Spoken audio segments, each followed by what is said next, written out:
Alright, solutions to problem 2 on the white test. We're asked to use the difference quotient to find the derivative of this guy right here. So here's the difference quotient over here. Might be a good idea to first figure out what this derivative should be, so we can check that our answer is right at the end using these chapter 3 methods. I think the easiest way to do that is to think of this as negative 2/3 x to the negative 1. Then you can treat the negative 2/3 as a constant. X to the negative 1, you bring the negative 1 down in front. The two negatives gives you a positive. And then you subtract 1 from the exponent here. And this right here is equivalent to this guy. So hopefully when we go through and do all the work, this is the answer we end up getting. So let's do it. Evaluating the difference quotient. We need to first evaluate our function at x plus h. Here's our function over here. So instead of negative 2 over 3x, we'll have negative 2 over 3 x plus h. And then from that we want to subtract our function, negative 2 over 3x. And we want to divide that whole mess by h. So what we'll want to do, we can't just plug in 0 for h right now, or we'll end up with 0 over 0. So what we got to do is figure a way to simplify the top so that we kind of come up with an h that we can cancel out with this h from the bottom. And the way we'll do that first is by finding a common denominator between these two fractions in our numerator.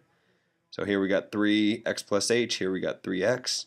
So to multiply this side by x over x, and this side by x plus h over x plus h. And what that gives us is, what do we got? Negative 2x on top over here, and then minus a negative turns into a positive. 2 times x plus h. Go ahead and distribute the 2 through, why not?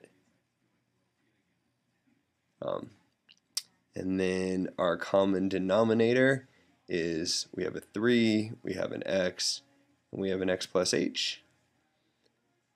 And in that's all divided by, maybe I'll write it as h over 1 so we can keep our fraction straight.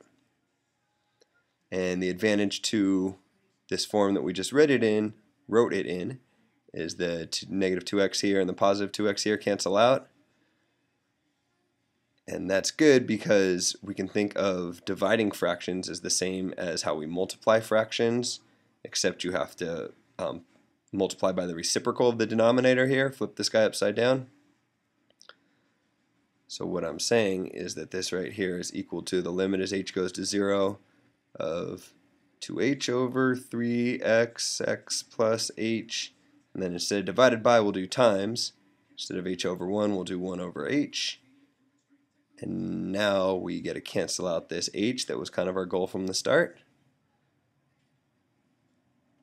And that's good because now that that h is gone, we can plug in 0 for all the other h's and not get an undetermined form, not a 0 over 0. So if you plug in h here, you end up with 2 up top.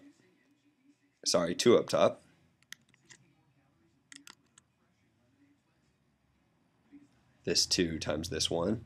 And on the bottom we have 3 times x plus 0, which is 3x squared, which sure enough matches up with what we wanted, so we're in good shape. Alright, moving on to part B. Use the definition of the derivative to find the equation of the tangent line to this point. Alright. Let's first figure out what the slope is in the equation of that tangent line.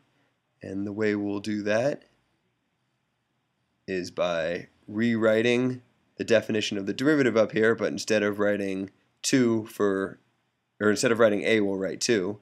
And instead of writing f of, we'll use our function up here. So let's see, we got 3x squared minus 5x minus 2, x minus 2, and then over here we'll have to subtract whatever f of a is. Maybe it's worth figuring that out over here.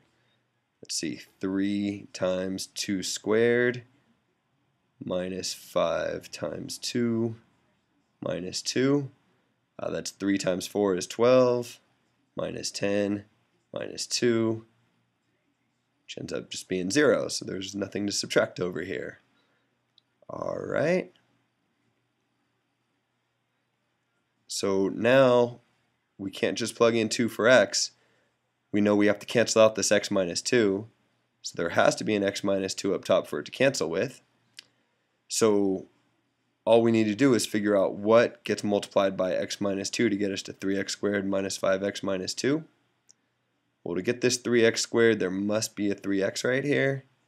To get this minus 2, there must be a plus 1 right here. The middle has to work out, but we can double check if it makes you feel good about it. X times 1 is x. Negative 2 times 3x is negative 6x.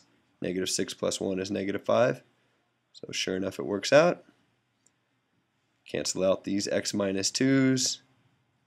And now you can just plug in 2 for x. 3 times 2 plus 1 equals 7. Careful, we're not done yet. We have to find the equation of the tangent line. So what we just figured out here was m. We also need a point.